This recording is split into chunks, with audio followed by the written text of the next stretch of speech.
TGPSC March 10న ప్రకటించిన Telangana group 1 mains based merit లిస్టును రద్దు చేస్తూ తెలంగాణ హైకోర్టు సంచలన తీర్పును వెలువరించింది. అయితే ఈ కేసులో పిటిషనర్ తరపునున్న ముఖ్యమైన ఎలిగేషన్స్ ఏంటో ఒకసారి చూద్దాం. నెంబర్ 1, గ్రూప్ 1 రాసే అభ్యర్థులకి 2 హాల్ టికెట్స్ ఇవ్వటం. ఇలా 2 హాల్ టికెట్స్ ఇస్తామని గ్రూప్ 1 నోటిఫికేషన్లో టీజీపీఎస్సీ ఎక్కడా మెన్షన్ చేయలేదు. నెంబర్ 2, కొన్ని ఎగ్జామ్ సెంటర్స్ నుంచి అభ్యర్థులు మెరిట్ లిస్టులో ఎక్కువగా ఉండటం. నెంబర్ 3, ఉర్దూ మీడియం, తెలుగు మీడియంలో రాసిన ప్రశ్నాపత్రాల్ని సబ్జెక్ట్ ఎక్స్పర్ట్స్ చేత ఎవాల్యుయేట్ చేయించలేదు.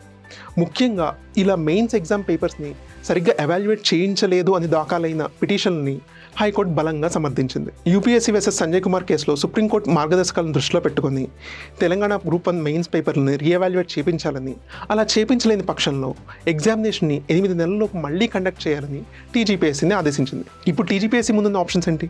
1, మెయిన్స్ పేపర్ని రీఎవాల్యుయేట్ చేయించాలి, లేదా మెయిన్స్ ఎగ్జామినేషన్ని కండక్ట్ చేయించాలి, లేదా సుప్రీంకోర్టులో అప్పీల్ చేసుకోవాలి. ఇప్పుడు టీజీపీఎస్సీ ఎలాంటి నిర్ణయం తీసుకుంటుందో చూద్దాం.